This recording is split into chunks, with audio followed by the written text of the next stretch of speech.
નમસ્કાર દર્શક મિત્રો, હું સોનલ ત્રિવેદી. સંપૂર્ણ ન્યૂઝમાં આપનું સ્વાગત છે. જોઈએ આજના મુખ્ય સમાચાર.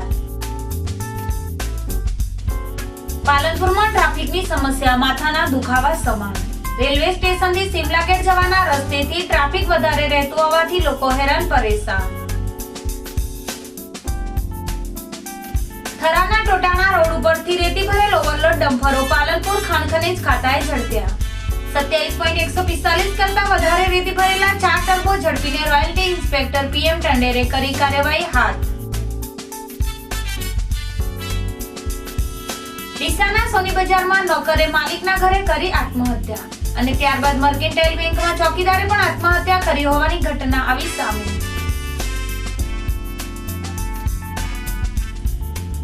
થરાદ પોલીસ આરંટવા ડુવા ગામની સીમમાંથી સ્કોર્પિયો ગાડીમાંથી વિદેશી દારૂ પકડતી LCB પોલીસ. કુલ મુદ્દામાલ 4,94,400 નો મુદ્દામાલ કર્યો કબજે. સંપૂર્ણ ન્યૂઝ આપણી આંગળીના ટેરવે. આપના એન્ડ્રોઇડ મોબાઈલમાં પ્લે સ્ટોરમાં જઈ સંપૂર્ણ ગુજરાતની એપને ડાઉનલોડ કરો તથા ઇન્ટરનેટ ઉપર સંપૂર્ણ ન્યૂઝ જેવા લોગિન કરો www.youtube.com/સંપૂર્ણ ન્યૂઝ. જોઈએ સમાચારો વિગતવાર. પાલનપુર શહેરમાં ટ્રાફિકની સમસ્યા માથાના દુખાવા સમાન બની છે. પાલનપુર રેલવે સ્ટેશનથી લઈ છેક સિમલા ગેટ સુધીનો માર્ગ લારીઓવાળાઓએ પોતાનો કબજો જમાવી લીધો છે. તેથી લોકોને આવવા જવામાં ખૂબ જ હેરાનગતિઓ ભોગવવી પડે છે અને ટ્રાફિકની સમસ્યા સર્જાઈ છે. લારીવાળાઓ તથા નીચે પાથરણાવાળાઓ પોતે રસ્તો દબાવીને બેસી જાય છે અને શહેરીજનોને તકલીફ પડે છે. તેથી તાત્કાલિક અસરથી દબાણ તેમજ લારીઓ દૂર કરાવી જોઈએ. પાલનપુર રેલવે સ્ટેશનનો જે રોડ છે એ રેલવેનો મેઇન માર્ગ કહેવાય. હવે એની અંદર તકલીફ એવી છે કે લારીઓવાળા એટલો રોડનો સોકડો કરી નાખે છે કે 10 ફૂટ પણ એક રિક્ષા પણ નથી નીકળી શકતી. સામેની સાઈડનો જે રોડ છે 50 ફૂટનો છે. દુકાનોનો પછી ત્યો 3 લારીઓ લાગે છે. પોલીસવાળા વારંવાર હટાવે બી છે પણ પોલીસવાળાથી બી એટલા લોકો ડરતા નથી કે રીઢા ગુનેગાર છે કે પોલીસ આગળ જાય છે અને તરત પાછા લાઈનોમાં ઊભા થઈ જાય છે અને બલકે પોલીસ જાય છે એના પછી ઉભાડો કરે છે ખાલી ખોટો. અને પબ્લિકને ચાલવામાં બી એટલી તકલીફ કરે છે અને ગાડીવાળા નીકળે લારી સાઈડમાં કરવાનું કે તો લારી તો સાઈડમાં શું હટાવે એમને દાદાગીરી કરે છે ગાડીઓવાળાનું પણ કહેવું આ સાંભળતા નથી. તો એક રિક્વેસ્ટ છે અમારી કે આ રેલવે સ્ટેશન રોડને થોડો ક્લિયર કરી અને લોકોને આવવા જવા માટે ગાડીઓને આવવા જવા માટે કરી એક પોલીસે એનો રસ્તો કંઈ કરે આનો અને કાયમી એમનો કોઈ ઉકેલ લાવે. અને પાર્કિંગ બી એટલું આડેધડ થઈ જાય છે કે નીકળવા માટે કોઈ રસ્તો જ નથી લોકોને. તો વારંવાર તકલીફ પડે છે આ રોડની. એના માટે કંઈ કોઈ પગલું ભરવા નથી. પાલનપુરની મોટી બજારમાં વેપારીઓ દ્વારા દુકાન આગળ ઓટલા ચણીને દબાણ કરવામાં આવતા આજે નગરપાલિકા દ્વારા આ દબાણો દૂર કરવામાં આવ્યા હતા. શહેરની મોટી બજારમાં પસાર થતી ખુલ્લી ગટરો પર દુકાનદારોએ બિનઅધિકૃત ઓટલા ચણીને દબાણ કરતા આ મામલે જાગૃત નાગરિકોએ રજૂઆત કરતા આજે પાલિકાની દબાણ શાખા દ્વારા આ દબાણો તોડી પાડવામાં આવેલ અને વેપારીઓને દુકાનો આગળ દબાણ ન કરવા સૂચનો આપવામાં આવી હતી. નગરપાલિકા દ્વારા દુકાનદારોને ફરીથી આવા ઓટલા ન બનાવવા સૂચના આપવામાં આવી હતી. આ દબાણ ઝુંબેશમાં નગરપાલિકાના દબાણ ઇન્સ્પેક્ટર RK સેંગલ, સુપરવાઇઝર મુકેશભાઈ પઢિયાર અને તેમની ટીમ જોડાઈ હતી. પાલનપુર નગરપાલિકાની ગટરો પરના દબાણો હટાવવાની ઝુંબેશનો આજે ચોથો દિવસ છે. સોમવારથી આ ઝુંબેશ શરૂ કરેલી છે, જેમાં 2-1 દિવસ મજૂરોને થોડો પ્રોબ્લેમ છે, પરંતુ અંતત્વગતવા જે લાઈનોને લીધી છે એ પૂરી કરવા આવ્યા છીએ અને મટીરિયલ પણ ઉપાડી છે. લોકોએ ગટરની અંદર આડી પાળીઓ કરી નવાવી પથ્થરો મૂકીને પણ ગટર બિલકુલ બંધ કરેલી, જેને લીધે કોઈ પાણીનો નિકાલ થતો નહોતો. એ અમે દૂર કરાવી રહ્યા છીએ. હવે વિનંતી એ છે કે એ ગટરોની પાળી આગળની ઊંચી કરીને એના પર ખુલ્લા પથ્થર મૂકે એવી લોકોની, વેપારીઓની પણ રજૂઆત છે.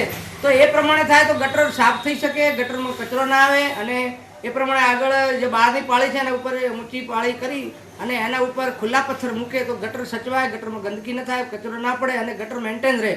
તો લોકો અને બહાર ખુલ્લો પથ્થર મૂક્યો દુકાનવાળાએ તો એને પગથી ઉપર ચડી પી શકાય અને એના કારણે ગટરને પથ્થર ખુલ્લી અને સાફ પણ કરી શકાય જ્યારે. તો એવી વિનંતી છે કે નગરપાલિકા આ બાબતમાં વેપારીઓ આવે ત્યારે આવી રજૂઆત કરે અથવા તો વેપારીની રજૂઆત સાંભળીને એ પ્રમાણે અમલ થાય એ જરૂરી છે. અને પાલનપુર નગરપાલિકા વિસ્તારમાં આ ગટરો ખુલ્લા કરવાથી બીજા વિસ્તારોમાં પણ માંગ ઉઠી છે. ગટરો પરના દબાણ નાની બજાર, ઢાળવા તમામ વિસ્તારોમાંથી માંગ ઉઠી છે. તો અમે આવી કામગીરી કરવા સતત તૈયાર છીએ. સિવાય કે નગરપાલિકા અમને સાથ સહકાર મળે બધો. જય શ્રી. ડીસા તાલુકાના બોડાલ ગામના વિદ્યાર્થીઓ છીએ. અમે અમારા ખેતરોમાં રહીએ છીએ અને બાલ મંદિરથી 12મા ધોરણ સુધીના વિદ્યાર્થીઓ છીએ. અમે નીચે સહી કરનાર પૈકી મુકેશ કુમાર લેબુજી ઠાકોર ધોરણ 12માં ભીલડી મુકામે અભ્યાસ કરું છું. તેમજ અમે નીચે સહી કરનાર બોડાલ ગામમાં આનંદપુરા સ્કૂલમાં અભ્યાસ કરીએ છીએ.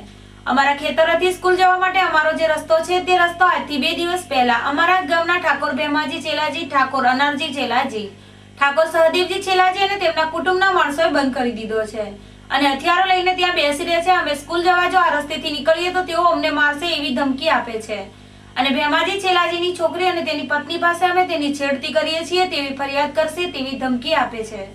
અમારે સ્કૂલ જવા માટે આ સિવાય અન્ય કોઈ રસ્તો નથી. આજે અમારે આપ સાહેબ પાસે આવવું હતું તો અમે અરણીવાડા ગામના ખેતરોમાંથી ફરીને આપની પાસે આવેલા છીએ. જેના ખેતરોમાંથી હાલ આવેલા છીએ તેમણે માણસાઈ રાખી તેમની વાડ તોડીને હાલ પૂરતા અમને આવવા દીધેલ છે.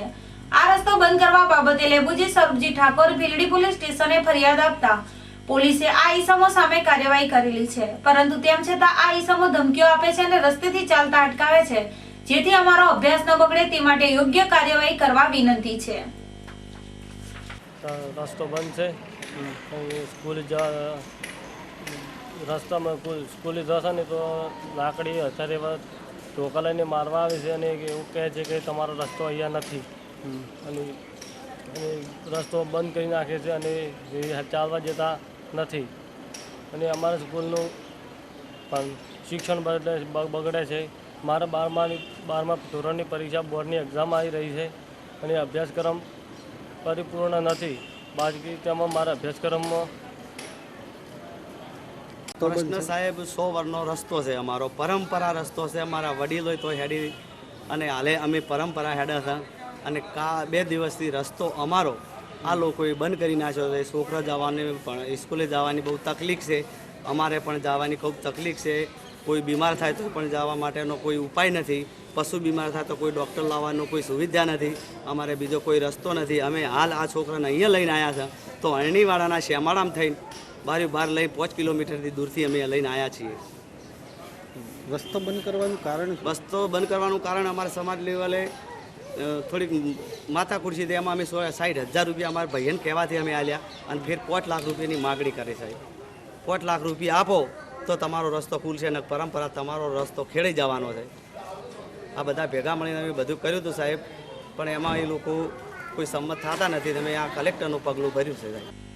કાંકરેજ તાલુકાના બનાસ નદીના પટમાં રાત દિવસ ભૂમાફિયા દ્વારા રેત ખનન કરવામાં આવે છે તેમજ કાયદાને ધોળી જઈ નીતિ નિયમોમાં ધજિયા ઉડાવીને ફક્ત રૂપિયા જ કમાવા છે. ત્યાં ટોટાણા રોડ ઉપરથી પસાર થતી 4 ટર્બો રેતી ભરેલ number 1 GJ02 VV 5785 GJ24V8915 GJ02XX 5468 GJ02XX 6518 નંબરની ગાડીઓ પાલનપુર ખાણ ખનીજ વિભાગના રોયલ્ટી ઇન્સ્પેક્ટર PM ટંડેર એવી ઓઝા હિરેનભાઈ મેહુલ દવેની ટીમ ઝડપી પાડી હતી અને કાયદેસરની કાર્યવાહી હાથ ધરી હતી. જો કે ટ્રકોના માલિક 6518 ગોર જાહેર ખાન, કરમ ખાન, સલીમ ખાન, આલમાન ખાન કુરેશી રહે વડાવળી, ચાણસ્મા, જિલ્લો પાટણની ટ્રકમાં 30.855 મેટન રેતી ભરેલ. ચૌહાણ સિકંદર હૈદરભાઈ મહેસાણાવાળી ટ્રકમાં 30.560 ટન રેતી ભરેલ અને મલેક કોશિદ મિયાના નાથુમિયા રે કડી, જિલ્લો અમદાવાદ ગાડીમાં 27.145 ટન રેતી ભરેલ. જેથી રોયલ્ટી ઇન્સ્પેક્ટરે ડિટેઇન કરીને વાહન માલિકોને હાથોહાથ દંડની પાવતીઓ પકડાવી દઈ ટ્રકોને થરા પોલીસ સ્ટેશનમાં સંભાળ રાખવા મૂકીને દંડનીય કાર્યવાહી કરી હતી. આમ રાત દિવસ ભૂમાફિયાઓ દ્વારા રેત ખનન સતત ચાલુ રહેવા પામેલ છે અને ખાણ ખનીજ વિભાગ દ્વારા મહિને 2 મહિને એકાદ કેસ કરી બાકી રોકડ કરી રફુ ચક્કર થઈ જતા હોવાનું લોકમુખે ચર્ચાના ચગડોળે ચડવા પામ્યું છે અને તાડપત્રી વિના બે રોકટોક તંત્રની મિલીભગતથી રાત દિવસ ટ્રકો દોડતી જોવા મળે છે.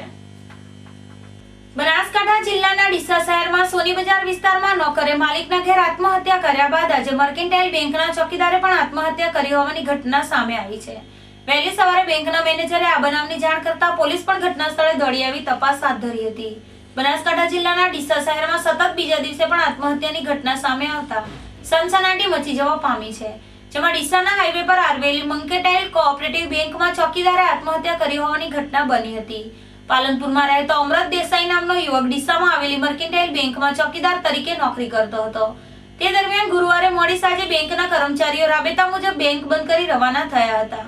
જ્યારે બીજા દિવસે વહેલી સવારે બેંકના મેનેજર રાજેન્દ્ર ગુપ્તા સહિત અન્ય કર્મચારીઓ બેંકનો દરવાજો ખોલી અંદર પ્રવેશ્યા હતા. તેમજ કોમ્પ્યુટર રૂમમાં નજર જતા ચોકીદાર અમરત દેસાઈ કોમ્પ્યુટરના કેબલ વડે ગળે ફાંસો ખાધેલી હાલતમાં જોવા મળતા પોલીસને જાણ કરાઈ હતી. ડીસાની સરકારી હોસ્પિટલ ખાતે જિલ્લા આરોગ્ય વિભાગ દ્વારા ધીમા વિકાસવાળા બાળકોનો સેવા કેમ્પ યોજાયો હતો, જેમાં કુલ 7 ડોક્ટરોની અલગ અલગ ટીમો દ્વારા 275 બાળકોની તપાસ કરાઈ હતી. તેમજ તપાસ કરાયેલા બાળકોમાંથી 78 બાળકો MR, 80 બાળકો નોર્મલ, 40 બાળકો બોર્ડર લાઇન અને 80 બાળકોને NE માં વર્ગીકૃત કરાયા હતા, જેમાંથી M4 બાળકોને તેમનું સર્ટિફિકેટ આપી વધુ સારવાર માટે અગાઉના કેમ્પમાં મોકલવામાં આવશે. આ કેમ્પમાં civil superintendent doctor Arvind Parmar, block health officer doctor Umesh Zaveri સહિતનો સ્ટાફ ઉપસ્થિત રહ્યો હતો. ડીસાની DNP arts and commerce college ખાતે સ્વામી વિવેકાનંદ મને પસંદ છે વિષય પર વક્તૃત્વ સ્પર્ધા યોજાઈ હતી. ભારત વિકાસ પરિષદ દ્વારા યોજાયેલી આ સ્પર્ધામાં કોલેજના 33 છાત્રોએ તેમના વિચારો રજૂ કર્યા હતા. જે સ્પર્ધામાં બારોડ નરસિંહ અને સોની સિમરન દ્વિતીય નંબરે, પ્રગતિ ગોસ્વામી અને ત્રીજા નંબરે મમતા છટાણીએ પ્રાપ્ત કરતા તેઓને શિલ્ડ અને પુસ્તક એનાયત કરાયું હતું. આ પ્રસંગે કોલેજના પ્રિન્સિપાલ, પ્રોફેસરો અને ભારત વિકાસ પરિષદના કાર્યકરો સહિત છાત્રો મોટી સંખ્યામાં ઉપસ્થિત રહ્યા હતા. દર્શક મિત્રો, લઈશું વિરામ. વધુ સમાચારો જોઈશું વિરામ બાદ. તો જોતા રહો સંપૂર્ણ ન્યૂઝ.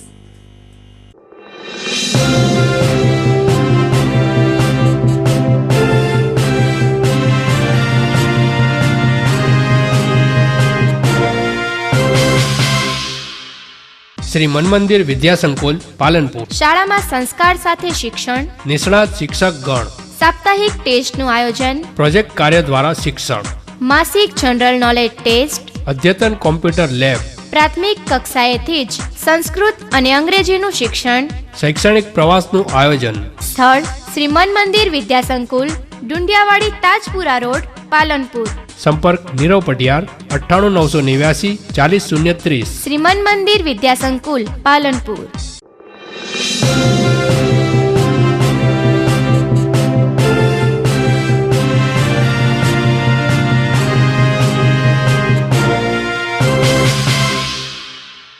વિરામ બાદ પુનઃ આપનું સ્વાગત છે.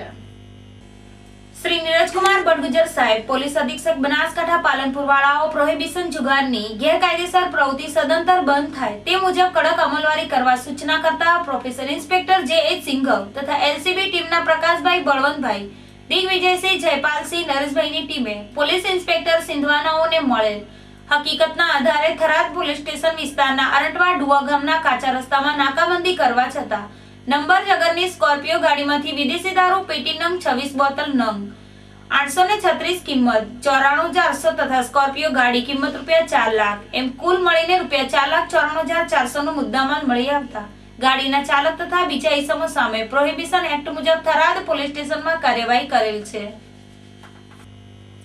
આ હતા અત્યાર સુધીના સમાચાર. વધુ સમાચાર સાથે ફરી મળીશું. નમસ્કાર.